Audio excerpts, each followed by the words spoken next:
Hi, this is Carrie, and welcome to Tandem Talks, a podcast meant to empower you to live your life your way.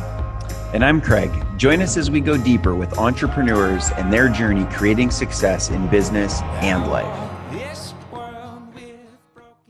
Welcome, Tandem Talks listeners. We are so happy to have Teresa Quinlan out of Canada here with us today on the show. We're really excited to go deeper with her. She's got a huge lineup of accomplishments and ways that she's contributing in the entrepreneurial space, as well as just generally on life. In fact, Teresa and I met on social media, so she does a ton on social. But she's the owner of IQ+EQ equals TQ, which does not stand for Teresa Quinlan, but talent quotient, conveniently. She's the podcast host of TNT 2.0 with the amazing Reese Thomas. Also a co-author of a book, You Belong Here, Human First Stories.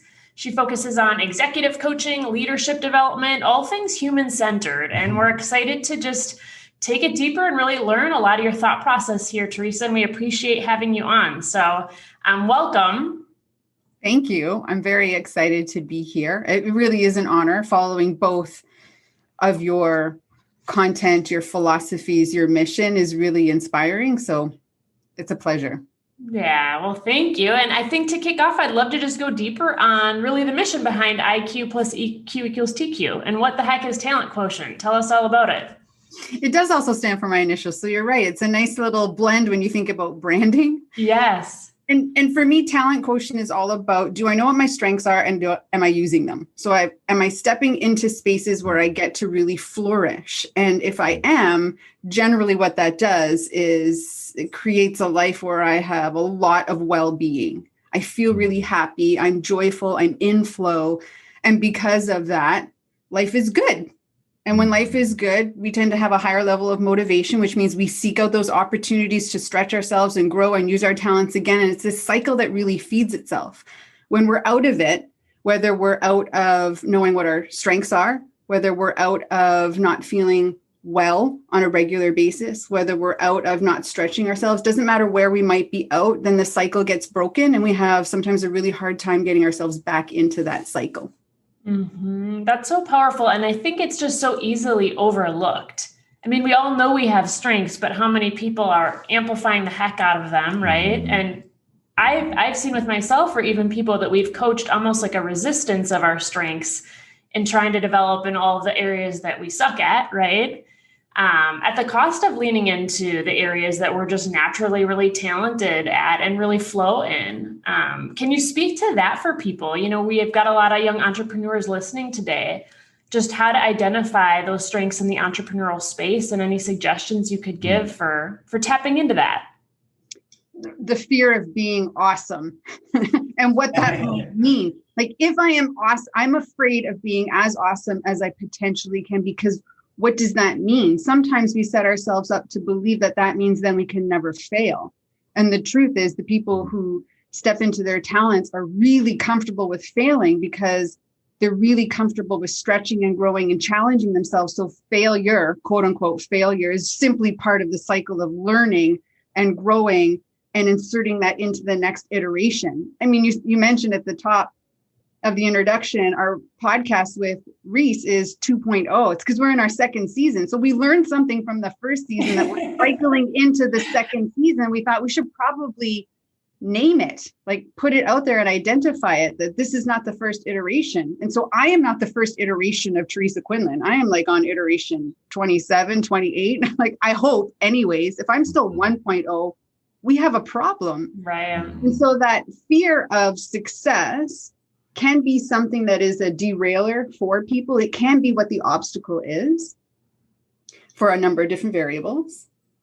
And then also, of course, the fear of failure is a significant fear that blocks people from just trying.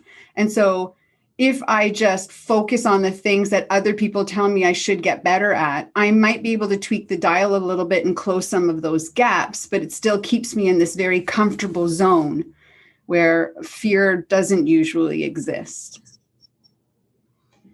Yeah, there's a lot there to unpack, obviously, especially the fear of being awesome. Yeah. I mean, I think that I would love to go deeper there, and like maybe if you want to, and then also just talk a little bit about, so you're a business owner, you're starting a business, or you have a company that's going, and you know there's some things you're good at, right? Like, okay, great, I'm good at this. Like I know that maybe it's not the only thing or the best thing, but you at least can sense that feeling of source and that flow state when you're able to work on that type of stuff.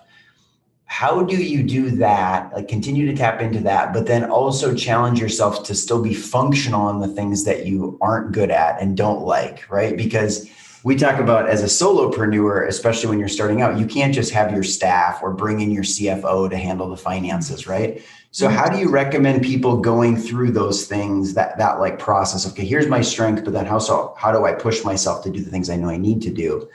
I think would be maybe an interesting dialogue to have. Absolutely would be interesting. I mean, as when I started the journey, so March 8th is my anniversary date. And so that'll be the beginning of my 3rd year. And 2 years doesn't seem like a long time to be an entrepreneur. And it isn't really a long time to be an entrepreneur. So it isn't difficult for me to recount what was it like when I stepped into that space. And initially, the decision-making process was because I was feeling emotionally unwell. I was feeling like the ceiling of where I am is capping before I've capped. And so can I actually stay in this environment where I don't get to keep growing? I don't get to keep chasing the dreams that I have for myself.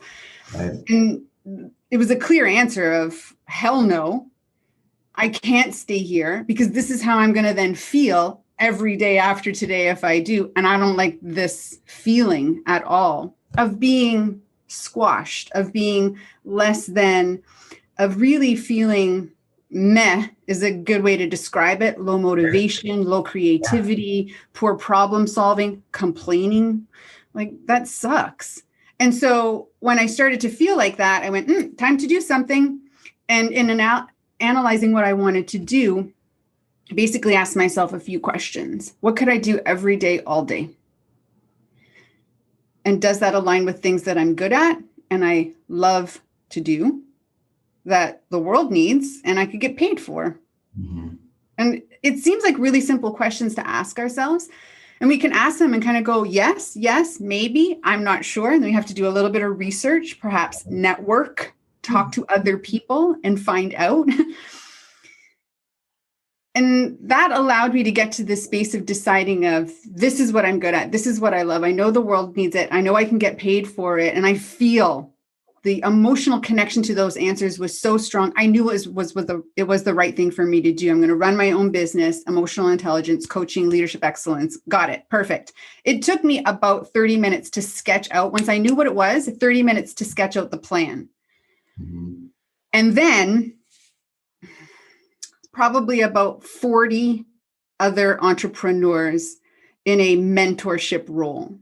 I reached out to the first person I knew that was an entrepreneur and I said, hey, I'm becoming an entrepreneur. I need to sit down with you for coffee and you need to tell me everything that you've learned. And he was an entrepreneur for 8 years. So he was way ahead of the curve. And the reason I did this over and over and over again for the first 4 months of my journey was because I wanted to avoid the potholes. And other people who've been down the road can tell you what the potholes are and tell you how they avoided them.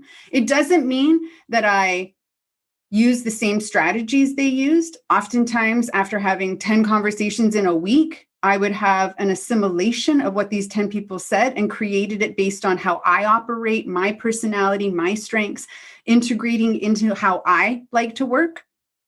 And by doing that, my first 2 years, I'm over 6 figures every year. And I anticipate being over 6 figures this year. And I think that mentorship piece is such a huge piece of the puzzle when you're starting. It's also part of that. I'm afraid of being awesome. If I don't ask people for help and learn how to accelerate, then I will just take this sort of meandering stroll towards the goal. If you want to be successful, whether it's a side hustle or it's a full-on engagement, I took the approach of there's no plan B. This is plan A. So all poker's in the fire and let's see which ones catch. Yeah, that's so exciting. And just you saying I am an entrepreneur. I mean, how terrifying and exhilarating all at the same time to proclaim that into the universe. Mm-hmm. Truly. And like try and buy into it, right? Yeah, you have to claim it. So to like the strengths and weaknesses sides, I have to claim what my strengths are and lean into them as often as possible. And then identify tribal members around me who are also stepping into their arenas. Because if I surround myself with people who aren't stepping into their arenas of strengths and then want to give me feedback, their feedback is not going to be very powerful. It's not going to be very correct. Mm-hmm. It's the same as taking a look at my strengths and being able to. So Craig, to your question of how did I address my weaknesses? Entrepreneurs, sometimes you don't figure out what those are until you're faced with the, oh my God, I have to do this part. and then you go, I don't know how to do that part. So that was part of the mentorship piece, was figuring out how did other people navigate through things like, did they use a CRM to track their clients? Did they have a website? Did they use business cards? Like sometimes it seems like really simple questions. Yeah. Did they identify an ideal client and how did they go about that? Are they using a marketing tool? Like all of those kinds of things that you consider about running a business. And for me, I went with what is the least I can do to just get things moving forward? Mm-hmm. Because they don't have to be perfect and they can evolve. Yes. And if I waited for things to be perfect, then I never would have started. And I think that's rule number one that we break in the entrepreneurial world, is waiting for it to be perfect before we start doing it. Because it just won't happen. So true. And it's, Carrie's, we have an interesting marriage at times, because Carrie is pretty decisive and I tend to be very analytical, and I want to like run through all the different scenarios and run projections and on every single decision or every single, like how we might invest certain money and whatnot. Right. And so we end up at a good solution usually, but that sometimes takes us a little speed of deliberation varies. And the turbulence to get there is sometimes a little bumpy ride. But yeah, I mean, I think there's so many neat things about just being able to leverage off of other people, right? And then also still having your own voice so you don't get lost in their advice. Because I think it can be tough if you talk to 40 people. That can almost be overwhelming. I think that would crush me. But I mean, at least 4 or 5 or whatever that is, that's the right amount of people to start to dial into. When you were looking for people to seek mentorship from or guidance from, or create like a group of people who are moving in the same direction, same space, focusing on their strengths, like how did you find those people? How did you decide like which people to listen to and follow, and which were not? I mean, you mentioned one already, right? Like they're also focused on their strengths, but what comes to mind or advice that you might give to people and they say, okay, I'm an entrepreneur, I'm ready to claim it, right? I'm ready to take action. Like, who do I just reach out to just because someone says entrepreneur, or like what's a good direction to go to think for people? At the beginning, it was anyone that was an entrepreneur, because there's opportunity to learn something from everyone. Even if what I'm learning is, oh, they're having the same experience I am. Mm-hmm. So I'm not alone, which means it's normal. This is supposed to happen. Great. That allows me to manage some of those emotions of being frustrated or fearful about maybe I'm screwing up. Maybe I'm not doing it right. Maybe there's a one way. So at the beginning, it was sort of anyone and everyone to broaden the funnel of information. Mm-hmm. And then it was about filtering that information. When I asked someone specific to mentor me one-on-one, then I was looking for some criteria. One was someone who would challenge me out of the gates. Right. I don't want to tiptoe. Mm-hmm. So if I'm going to ask you about how do I sidestep a pothole related to lots of potential, none closed, I want someone to be able to look at what I'm doing and tell me straight what I'm doing and tell me straight what I don't know and what I should be trying. And it was actually fairly easy to find that person.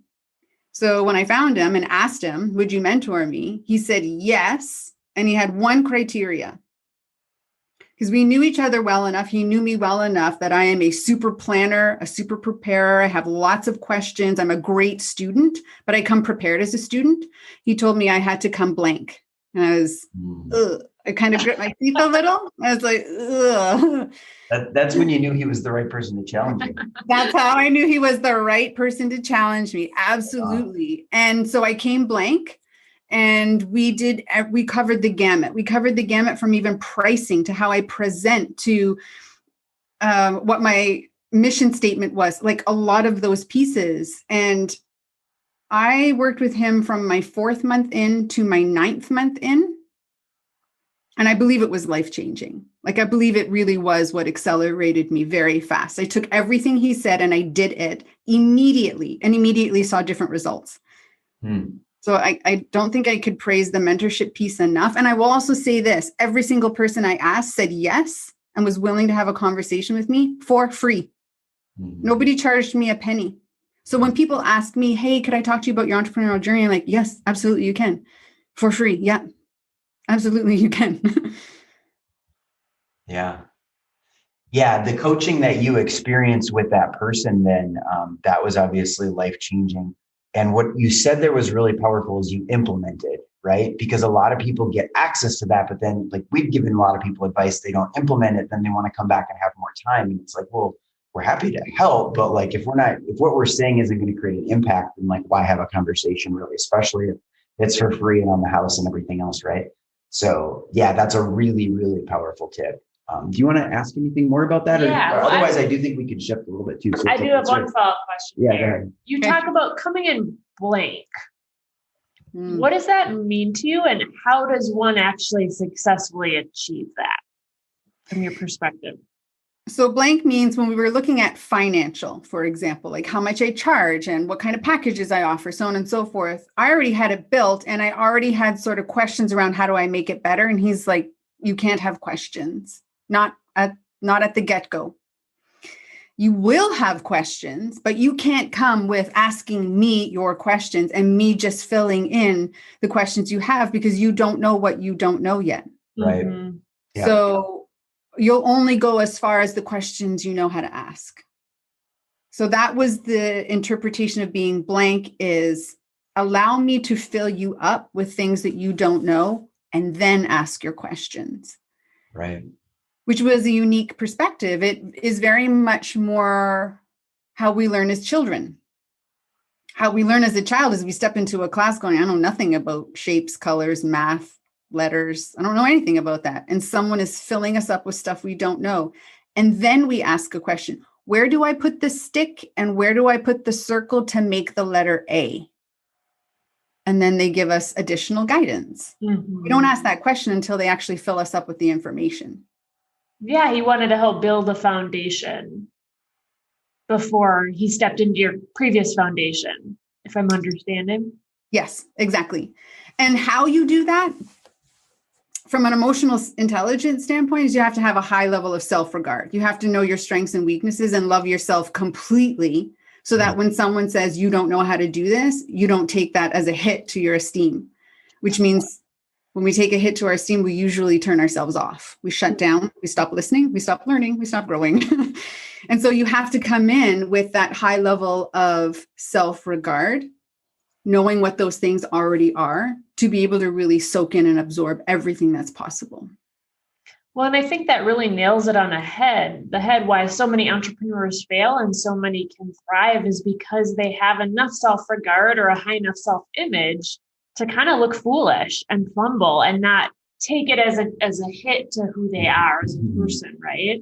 Yeah, exactly. My worth is not connected directly to how much money I make. My value is not connected directly to how many sales I close. Like, these are achievements I will accomplish and they're important to celebrate, but they don't determine my value or my worth.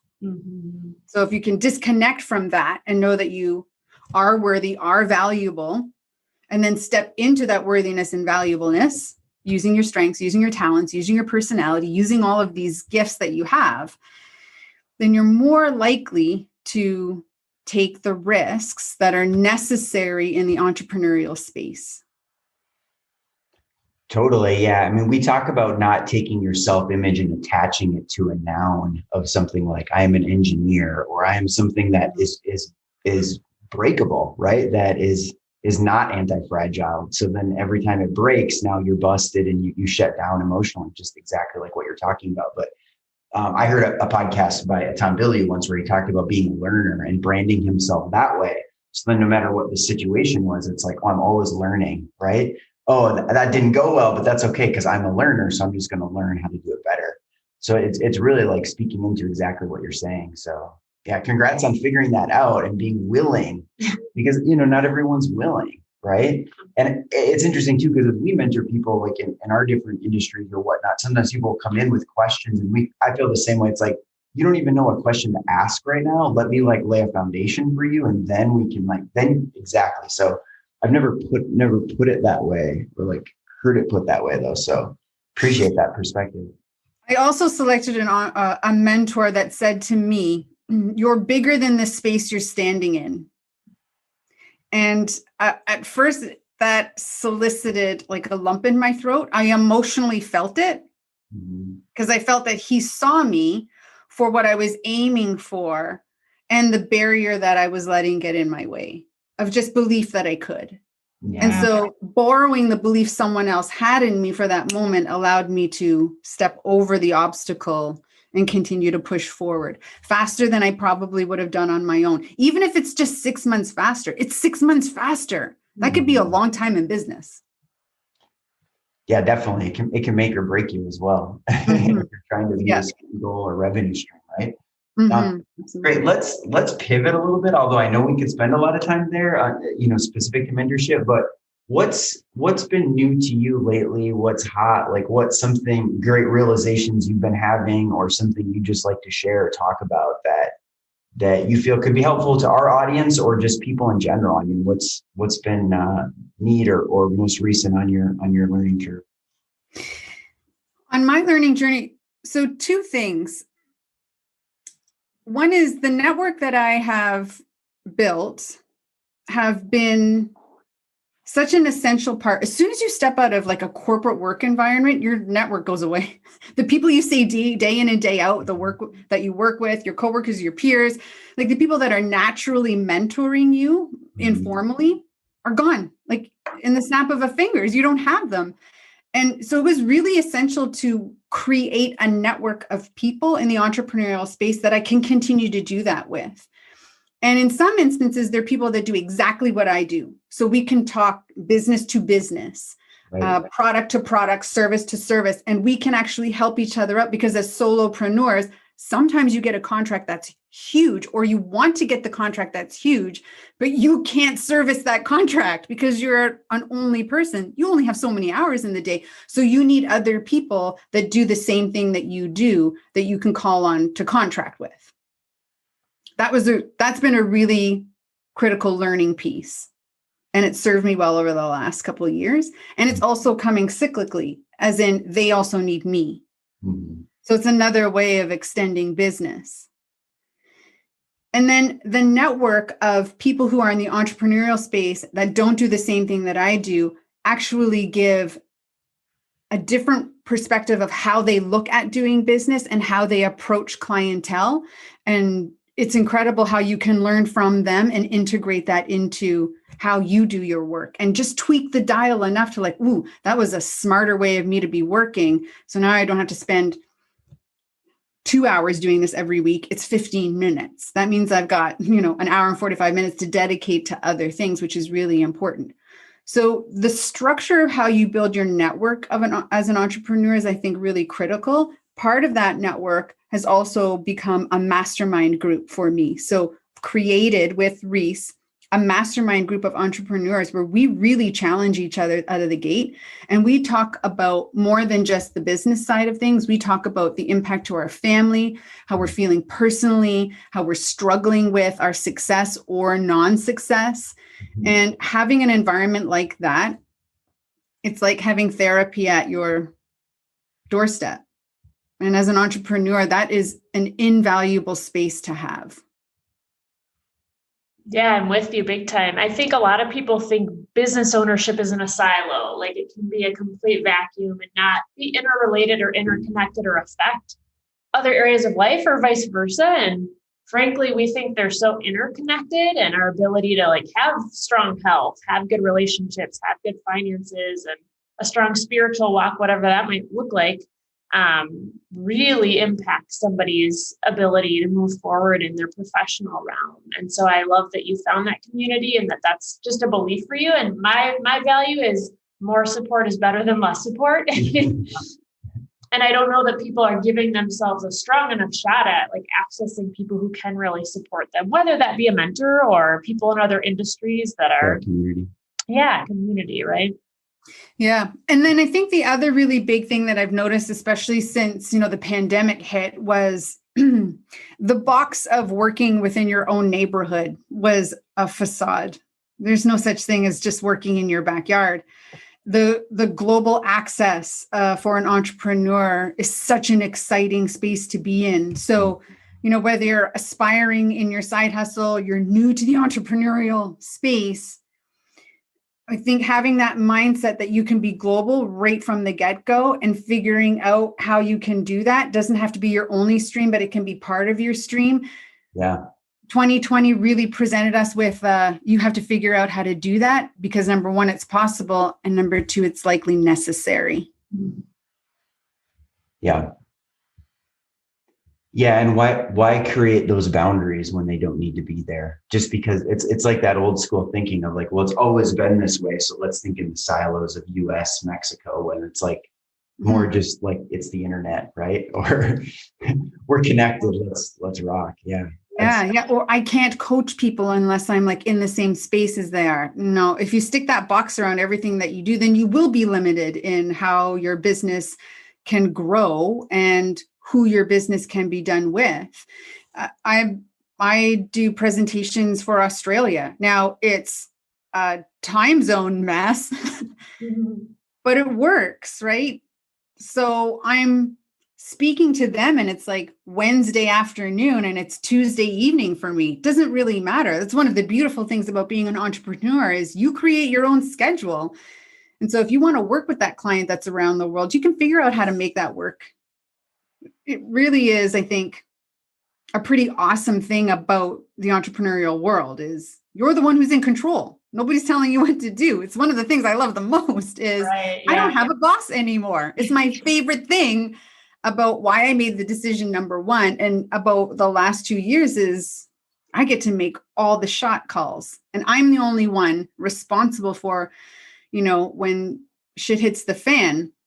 I am not, however, the only one responsible when I'm successful. There are other people around me who help me to make those decisions. I ultimately make the decision. In emotional intelligence, it's the skill of independence, our autonomy, our self-directed decision-making. While I have a network of people that I turn to go, what do you think? What do you think? What do you think? I ultimately make the decision and I have to own it. So when things don't go well, I don't point out and blame. I look internally and go, how can I make this better? Let me talk to my network again and go, it didn't work. This is why I think it didn't work. What else do you got? And you cycle that into version 2.0, 2.3, 3.0. Sorry, that was bad. 27.0, right? 27.0. Yeah, whatever it happens to be. Sky's the limit. Just like in emotional intelligence, like the work that I do, people ask me, well, what's the outcome? When will I know I'm emotionally intelligent?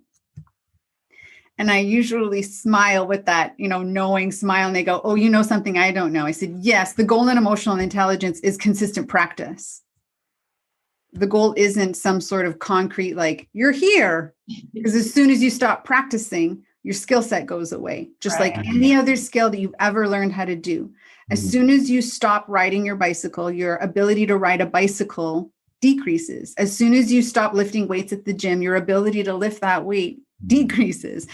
And so it's a skill set. As soon as you stop doing the things that are necessary for success, then your success goes away. So we look at it in the same way in the entrepreneurial space. You have to keep doing the things that drive towards success. So there's no like ribbon cutting when you arrive.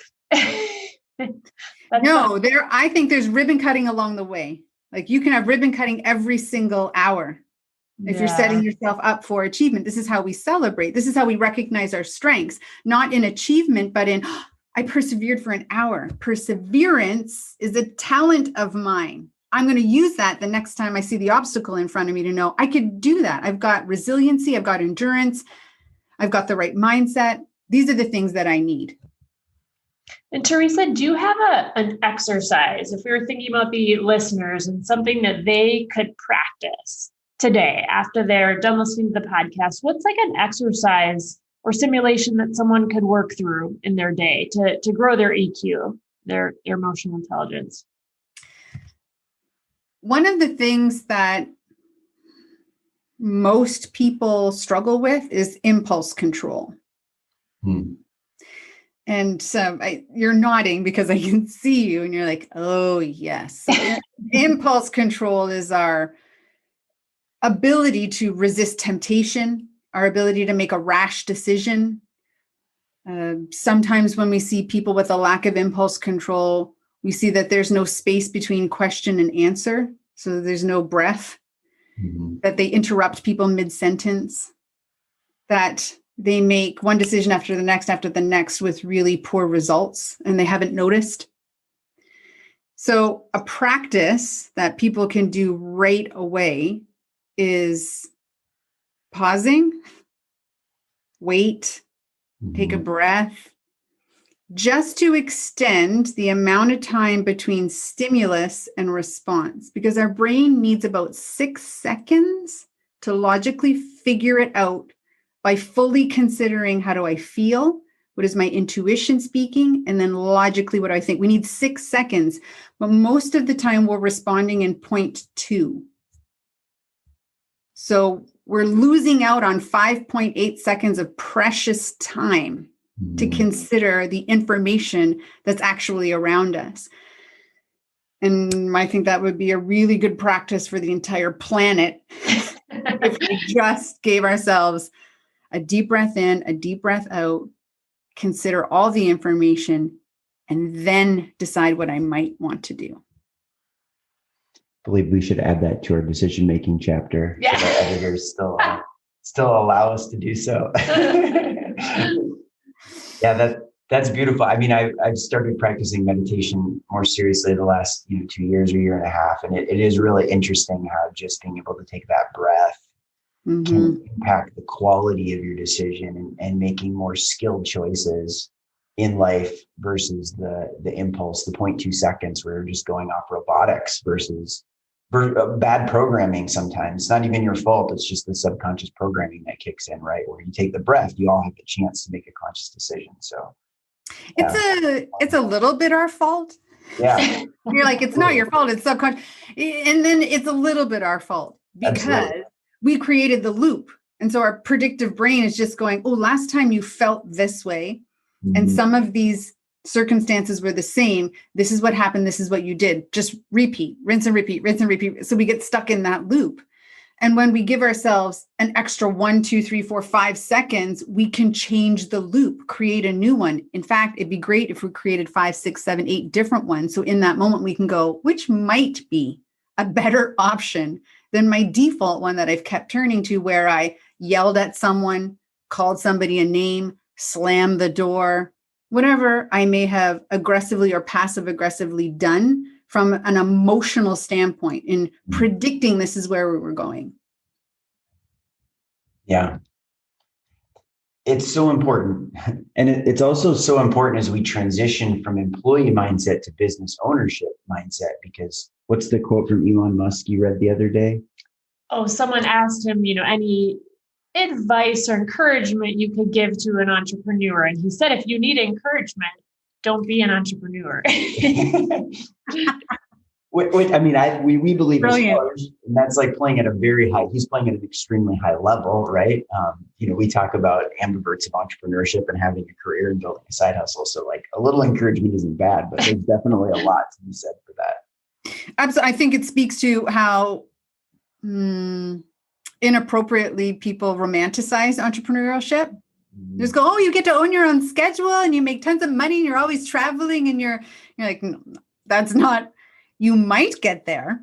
There's a lot of work that goes into making a lot of money and owning your schedule in a way that allows you to then really benefit from all of that hard work. Like you have you got to put in the work hours. It doesn't just like, ta-da, here it is.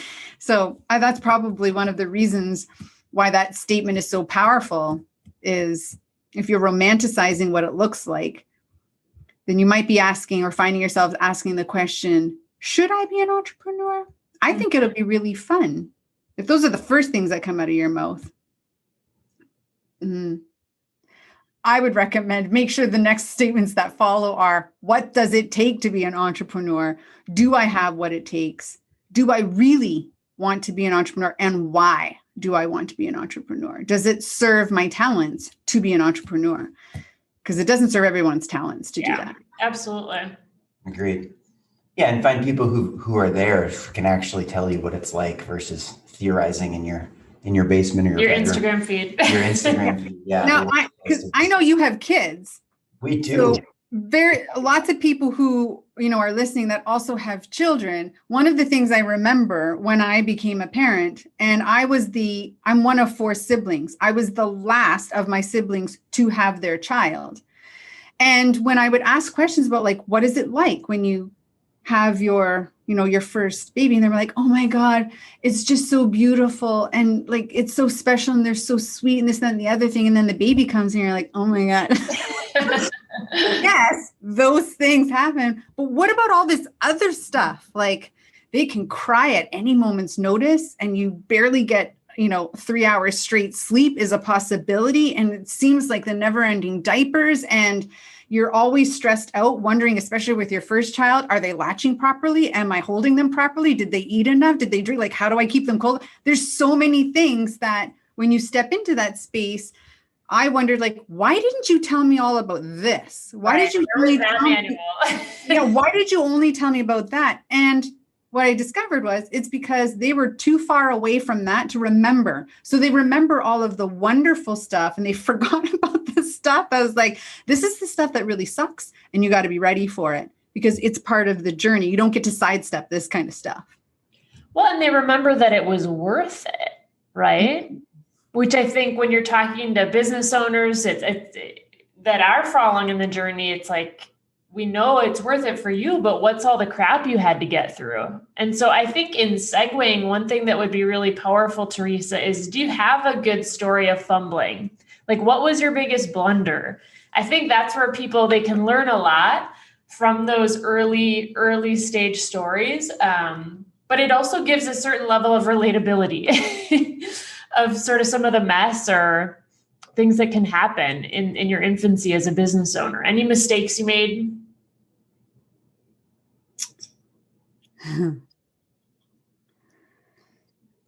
I think probably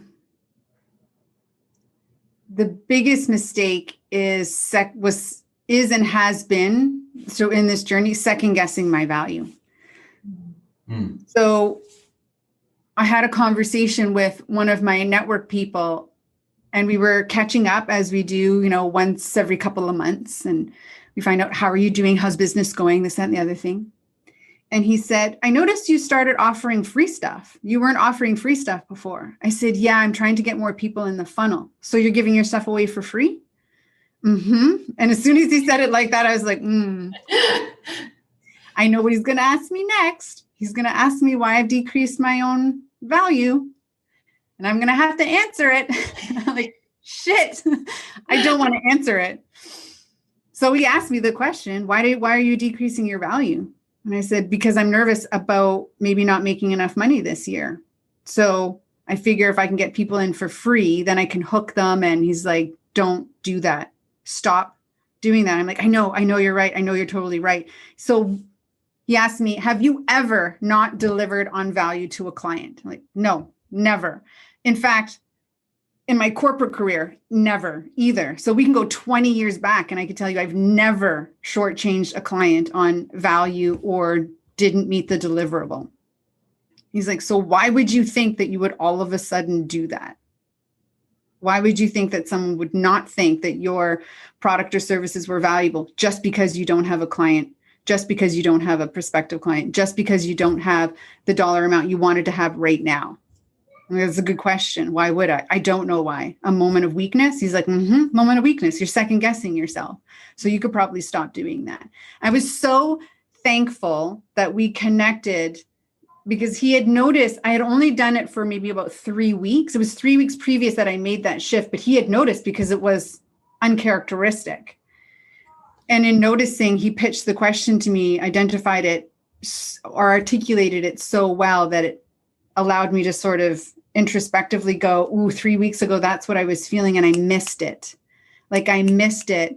And I didn't even catch the behavior. I was justifying it that it was going to be a good sales tactic for the funnel, when really what I was doing was I was chipping away at my own value because I was fearful of something. And I missed the pebble of that emotional experience and I didn't address it. So 3 weeks go by and someone else holds up the mirror and I'm like, oh my God, there it is.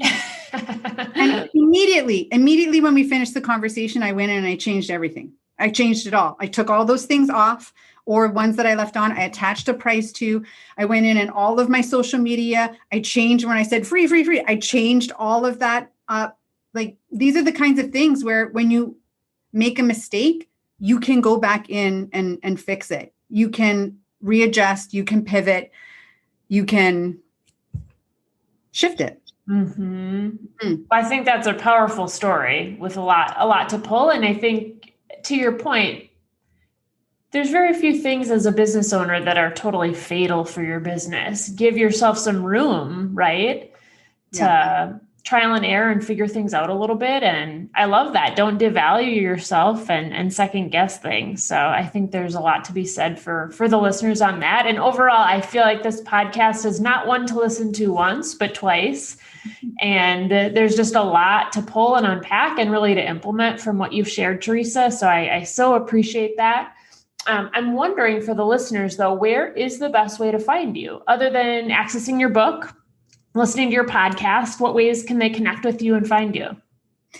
LinkedIn is a great space to, engage in the social media end of things and the online conversations and take a look at I don't even know if I can call them snippets of content because my videos are rarely under 3 minutes. And apparently, if they're more than 30 seconds, it's a movie.